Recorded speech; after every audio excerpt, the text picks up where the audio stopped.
ny misalasala midika hoe tsisy lalana ivoahana ary sika tsy misy tapidalakale zany satria Jesosy ny lalana. Hoe tsy misy fahalalana na voasakatsakana na misalasalana na voakorotana na verevitra.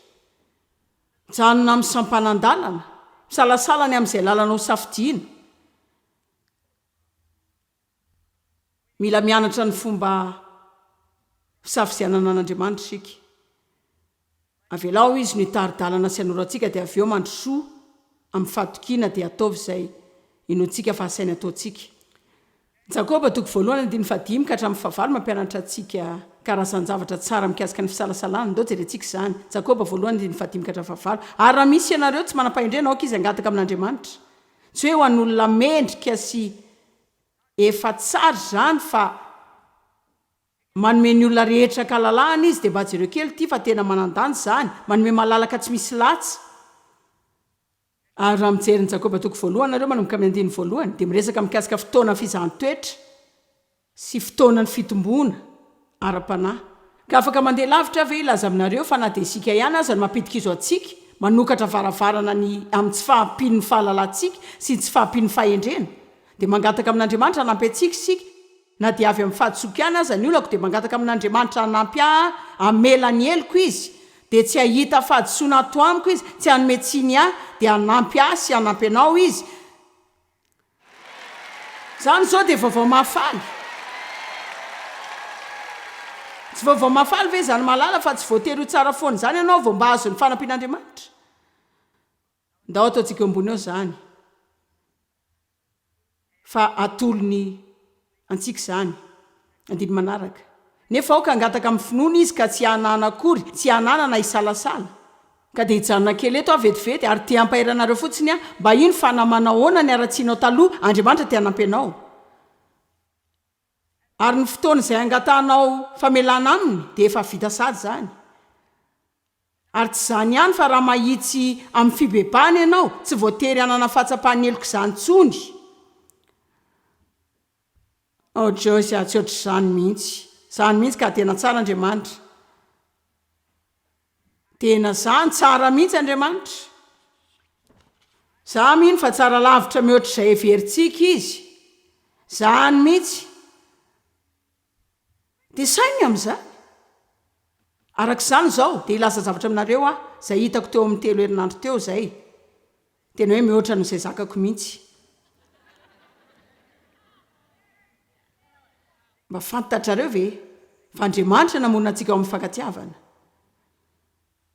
Ary raha te hanana izany fankatiavana izany amin'ny olona ianao dia mila tena hoe na dia tsy tena takatra azy zany dia mila hoe manapa-kevitra sahady ianao ny amin'izay ataon'izy ireo mandritry ny fankatiavanareo izay mahakasika anao, manahirana anao, mahatezitra anao, mandratra anao. Fa tsy maintsy hamela azy ianao. Fa raha tsy zany, raha tsy manao ianao dia tapaka ny fifandraisana. Dia ny saina mikasika izany tahaka ny fankatiavana Steve. Efa nivady efa 5 taona izay dia tsy maintsy ny famela. Andriamanitra rery ny malala efa teny imbetsaka mihitsy. Fa tena sarotra zany taloha fa mora kely izy amin'izao lasa tsy mandany ery amin'ny fiadiana izany intsony efa voavela ianao dia toy izany raharanao. Tsy manana hery sisa tavela amin'ny karazan-javatra ohatr'izany Fa marina raha misaina ny hijanona no vadiny Devy ary zany tokoa. Dia efa nanapa-kevitra sahady fa izay rehetra ataony eo dia amela heloka azy foana. Firy aminareo zao no mahazo izay manjoa miaraka amiko nareo eny ary. Firy aminareo zao no mananjanaka. Misy olona ve ato amin'ity hevitra ity mendrandra fa usage io dia tsy mba handratra anao na handrisy fanantenananao zany mihitsy. Tsy haitsika tsara zany. Fa hitanareo zao efa nanapa-kevitra sahady ianao fa an'olo tena tsara ho andreo zazy ireo. Mora kely no mamela heloka ny olona tianao. Dia hoe hitanareo zao hoy ny Baiboly hoe fantatr'Andriamanitra fiandohana sy fiafarana. Hoe ireo teny rehetra eo amin'ny vavanao izay mbola tsy nosainao akory aza dia efa fantany sahady zany.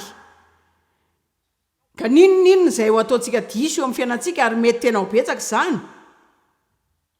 Dia efa fantany sahady zany ary satria te hijanona mifangatiavana amintsika izy dia efa nanapa-kevitra ny amela heloka sahady ny any ilaina ataontsika dia mangataka amin'ny sy mandray izany.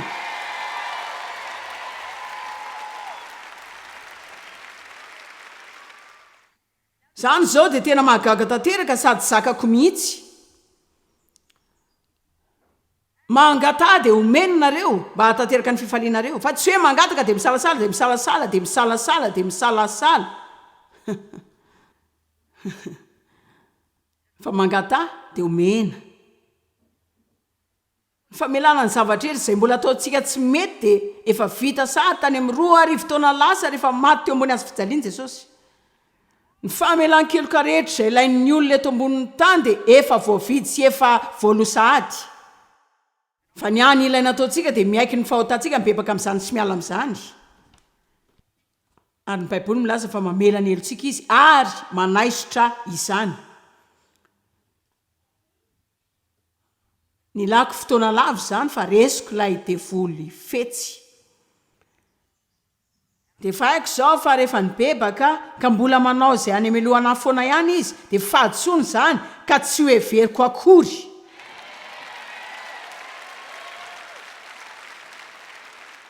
Laingany izany, diso izany, satria raha ny fahotako no efa nesorony tahaka ny alavitry ny atsinanana amin'ny andrefana ka tsy tsaroan'Andriamanitra intsony izany dia efa nataony lavitra azy izany ka tsy tsarony intsony.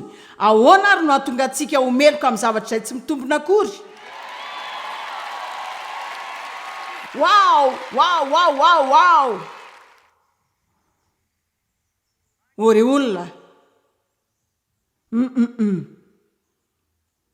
Tena tsy mampino mihitsy izany.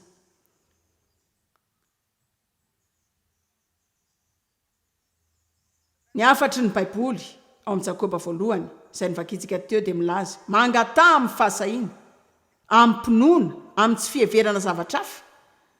Ny olona izay manany amin'ny fivavahany dia tahaka ny alon-drano entin'ny rivotra. Aza mieritreritra n'ilay zavatra avy amin'ny tompo amin'izany fomba izany. Onjan-dranomasina, ataovy izay azonao ny fivelaranao. Andriamanitra mitady antsika hivavaka am-pasahiana. Fa tsy hoe Andriamanitra raha ohatra sao ianao dia Andriamanitra raha mba velanao fotsiny amin'ity indray mandeha ity dia mampanantena fa tsy anao izany intsony. Fa mbola anao ianao. Fa mbola anao foana ihany dia mety mbola itoy ihany azy ianao ka hiteny amin'ny Andriamanitra tsy ananako hevitra mihitsy hoe impiry ianao no mila mamela amin'ity.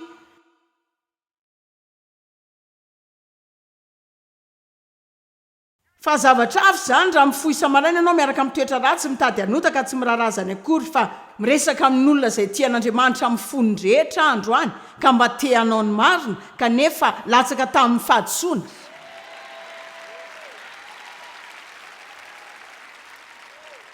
Milaza ao aminareo fa Andriamanitra ny fo izy. Mahita ny fontsika izy. Ahoana moa ny ilazan'Andriamanitra fa Davida dia olaraka ny fony. Nefa Davida namono olona dia nijangajanga, dia nandangy, dia niteraka karazana olana maro ary azo antoka fa nandratra an'Andriamanitra izy. Fa mbola hoy ny Baiboly hoe fotoana ela taoriana ny tany Davida dia olona araka ny foko. Nahoana satria Davida tena tian'Andriamanitra.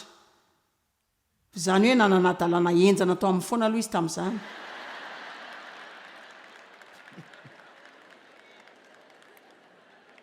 Ianao ve na dia efa eo am-pitiavana an'Andriamanitra azy efa mba nanao adalàna be?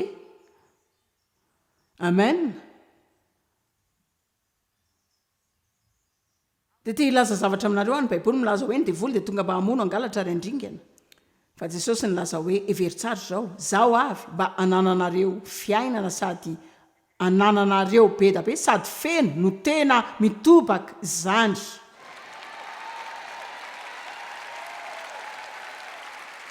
Dia tsy mankafy fiainana isika raha misalasala dia matahotra dia manahy dia ireo karazana fijaliana maro dia mahazo tsiny, mahatsiaro meloka. Fa afaka mankafy ny fiainana isika raha mianatra ny fomba finoana ny teny dia miaina fahasahiana dia miteny hoe ho any teny fikasana ka tsy ho an'ny olon-kafa fotsiny fa ho ahy ihany koa ho ahy. Efesianina 4:12 milaza Andriamanitra dia afaka manao mihoatra amin'ny fahafenoana, mihoatra lavitra no izay rehetra. antenaintsika angatahntsika araky ny hery zay miasa ato amintsika. Ao jerena ny Efesiana 4:12. Fahasahiana sy fahatokiana amin'ny finoana azy. Zao aza tonono zao, finiavana no azontsika fahasahiana, ny fahasahiana sy ny fahatokiana amin'ny lalam-pahafahana, fahafahana manatona an'Andriamanitra amin'ny fahafahana tsy misy tahotra. Ndao vakina indray zany. Fahasahiana sy fahatokiana amin'ny finoana azy. Ahoana no anaovantsika zany amin'ny finoana fa tsy amin'ny fahavitantsika ireo asa tsarantsika betsaka akory. Fa raha fantatra hoe hatraiza ny aratsianao, dia ahoana moa no mety ahitanao fomba hafanantonana an'Andriamanitra raha tsy amin'ny finoana? Noho ny finoantsika azy dia sa isika. Raha isitsika zany tombony zany. Fa raha andalon-dranomasina mena isika dia saraka zany. Raha isitsika zany tombony zany fa ny ten'Andriamanitra dia marina, dia mba hihetsika amin'ny finoana zany isika dia sa manatona azy amin'ny fahasahiana sy ny fahatokiana miaraka amin'ny fahafahana manatona, malalaka, tsy misy tahotra. Tsy tokony hanatona an'Andriamanitra akory sika amin'ny fiverana hoe sao dia tezitra amintsika izy. Ianao ve mitsara ny tenanao foana? Ianao hoe any ve no sady mpitsaranao, mpisolo vava? Dia nivalina eo ve hoe voaheloka foana? Meloka? Tsarainao daholo ve zay ataonao rehetra? Tokony jinanao zany a? Tokony jinteny zany a? Tokony navita tsara noho iny a? Tokony tsy vidy an'iny a? Tokony tsy nandeha tany a? Tokony tsy nihinana an'iny a?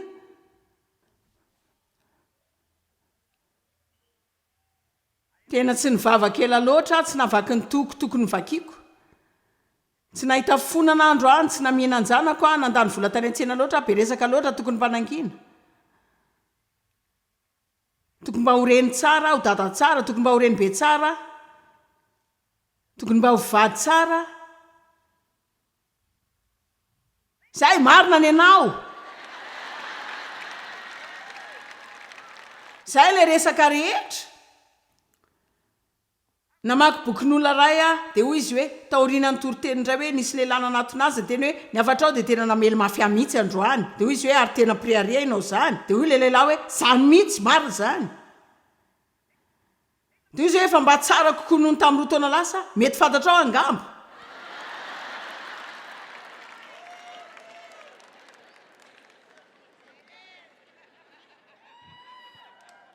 Dia jereo ny vaovao mahafaly ny filazany tsara dia manao ireo adalana rehetra ireo foana fa tsy maninona zany.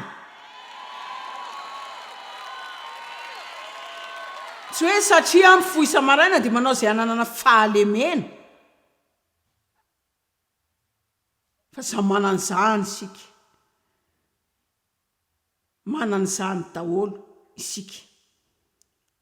Fa raha tsy manana izany isika dia tsy misy tokony ho niaretan'i Jesosy ny zavatra nandalovany mihitsy. Ianareo ave,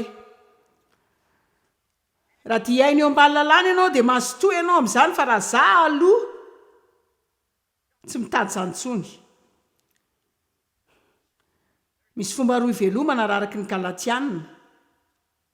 Fanekena roa. Ny Baiboly milaza amin'ny Galatiana 4 ary izy ireo dia naseho an'ny zanaka roa izay nateraka Abrahama sy Sara.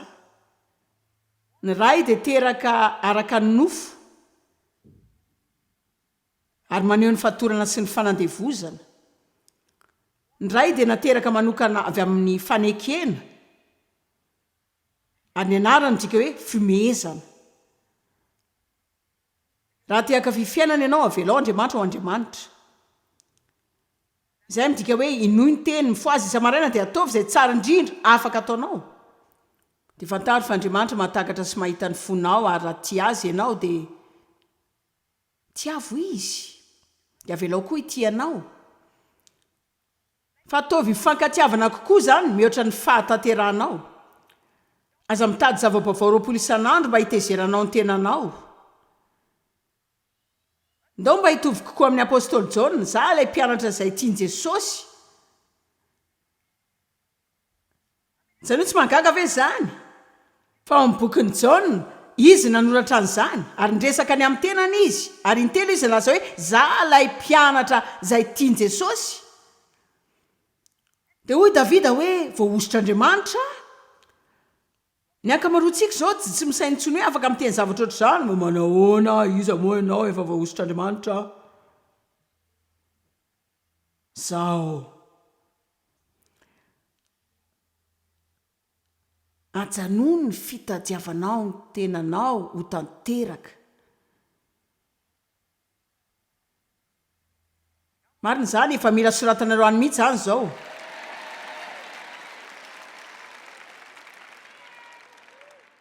Nanomboka ny laza hoe ajanony ny filana sitraka amin'olona. Za tena mahita fa miezaka mitady sitraka amin'ny tenantsika isika.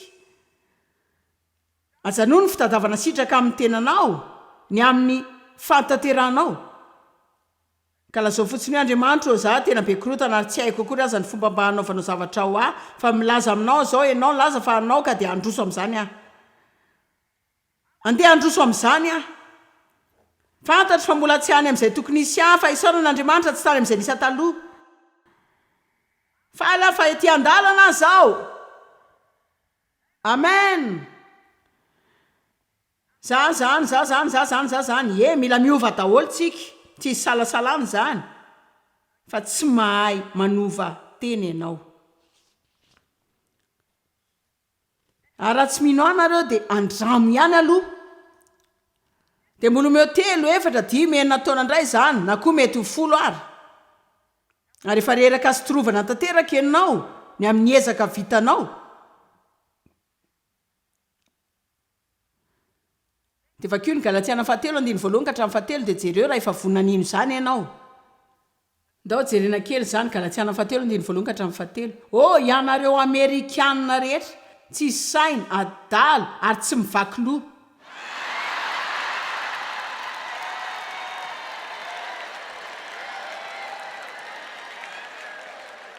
Haiko fa ny olona rehetra mijery tele tsy aveto Amerika daholo ka ao koa zany ny firenenareo. Iza no nanimbana na misavy na nanisy ody taminareo mba ho lasa nefa teo masonareo mihitsy Jesosy ilay Mesia no nomboana mazava tsara sy marimarina tamin'ny hazo fijaliana. Anontany kely anareo aho, nareo ve nandray ny fanahy masina vokatry ny fankatoavana ny lalàna sy ny fanaovana ny asany? Sa zany tamin'ny fianonana ny afatry ny filaza-tsara dia nino zany? Jereo, azo avy amin'ny fankatoavana ny lalàna sy ny fombafomba ve zany? Azo avy amin'ny fahatateranao ve zany? Sa zany avy tamin'ny afatry ny finoana? Ahoana no andraisanao an Kristy? Efa tonga teo amin'ny faravitanao ianao dia hoy ianao hoe zany be korotana indrindra amin'izay olona efa hitako rehetra, tena mikorotana ny fiainako ary tsy misy afaka hanamboarako izany. Andriamanitra manolo tena ho anao aho, mamelany eloko dia mba raiso araka izao zao aho. Dia ho androm-pifaliana indrindra amin'ny fiainanao zany dia andao jerena ny 7. Adala toy izany va nareo na tsy mandinika? Rehefa nanomboka ny fiainanareo vaovao ara-panahy niaraka tamin'ny fanamasina dia zao ianareo dia andeha anatanteraka izany amin'ny nofondray. Tsy mahay manova teny nareo. Dia hoy nareo ahoana zany nataoko ry Jeosy raha fantatro fa manana toetra izay ilaina ovaina amin'ny fiainako, dia lazaiko anao ny ataonao. Fanaraha amin'Andriamanitra satria tsy ho fantatro akory aza hoe tsy nety taminao zany raha tsy ny fanamasina nandresy lahatra anao. Ary rehefa resy lahatra ianao ny zavatra voalohany tsy tokony ataonao dia ny fanamelohana. Ny faharesen-dahatra dia manandratra anao hiala amin'ny olana fa tsy mandrendrika hitra amin'izany. Amen.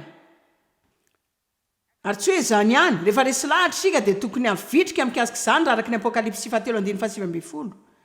Izay rehetra tiako no anariko sy fahaiziko. Ka dia manana fahavitriana sy fahazotoana rehefa tenen'Andriamanitra ny fahadisoanao ianao, izany no tena dikany. Manina ny lazaina anao zany tsy ny atserovanao ratsy amin'ny tenanao fa nampy anao andresena. Zavatra ataonao raisinao ampisaorana izany fandresen-dahatra zany eny Andriamanitra marina izany. Zany mihitsy. Izay lazainao any marina, be rearea, be korotana. Izay lazainanao rehetra kamo sarotra raha miaina menomenona foana mora mialan-daharana izay tenenina eo zany manaiky Andriamanitra fa teny izany mihitsy ary ny fona afaka avelanao ve ny eloko dia Andriamanitra matoky anao hiasa atao amiko ka dia hanovady zavatra izay ataonao zany zavatra izay asain'ny baiboly ataontsika tsy miteny antsika mba anao izay hanovana ny tenantsika zany efa mba nahita voankazo tsy miraikitra amin'ny tahony ve ianao dia hitsimoka tsy misy averiko indray zany tsy inona ny voalazany jaona 5:20 raha miray amiko nareo ka mitoetra ao anatinareo ny teniko dia bebe koa nareo ka inona ataonao izay toerana rehetra ka andresen'Andriamanitra lahatra anao dia jereo amin'ny baiboly dia enaro zany toerana zany za tsy mino hoe mampiasa radalana ny ten'Andriamanitra sika matetika tena tsara rehefa tia mamaky baiboly ianao anatin'ny herintaona na ny zavatra oatra zany fa ilaza zavatra aminareo raha olona mora sosotra ianao tsy mila mianatra momba ny fahombiazana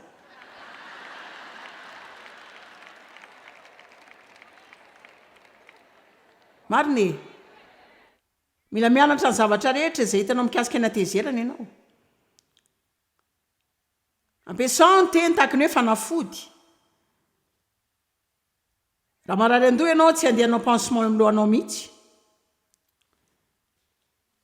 fa ianao ny ataonao mandeha maka aspirine ianao na koa advil na tylenol na koa ianao tena ara-panabe ka tsy mila manao zany rehetra zany fa mivavaka fotsiny fa itsika ny tokony atao raha maratra ianao dia izanao feheziny zany fa ianao tsy hanositra aspirine amin'izany fery zany fa ny ten'Andriamanitra dia tahaka izany fanafody zany hanasitrana ny fanahintsika zany fa hanavao ny saintsika fa mbola ilaza izay nilazaiko ihany raha olona mora sosotra tsy ilaina mianatra fanambinana na fahombiazana na fitahiana fa mila mianatra fahatezerana mila mianatra faharetana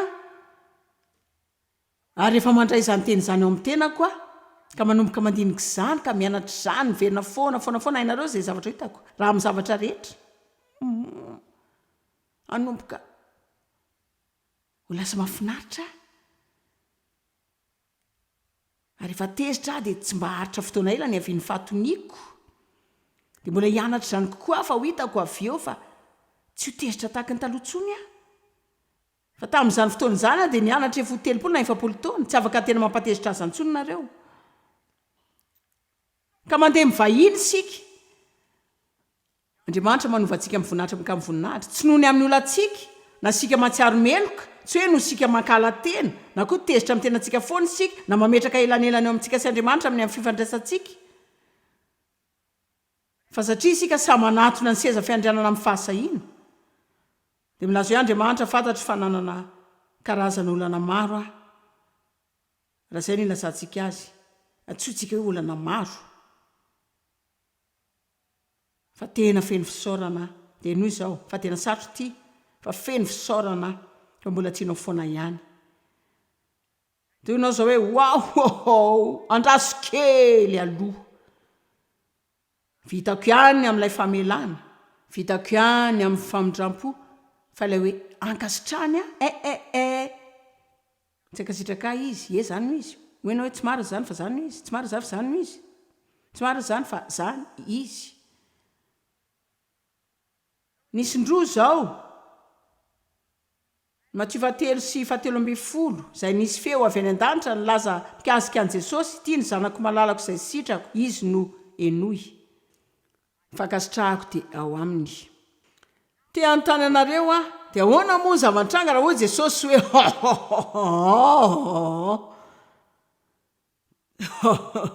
dia ho ianao hoe tena mazava ho azy fa nankasitrahany Jesosy tsy nanota sady tsy nanao tsinety izany mihitsy fa ianao izay voalazan'ny baiboly ny amin'ny azona ny fankasitran'Andriamanitra jerentsika ny jaona 9:7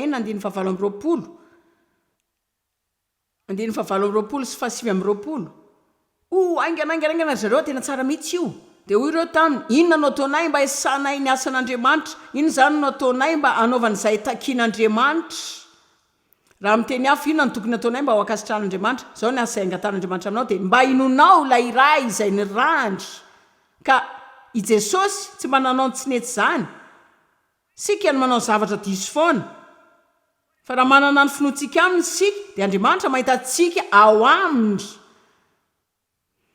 ka izay rehetra ananan' Jesosy dia mpandova sy mpiray lova aminy koa isika ka rehefa nyteny taminy Andriamanitra ka laza hoe ity no zanako malalako izay sitrako dia milaza zany amin'izay rehetra any Kristy koa izy.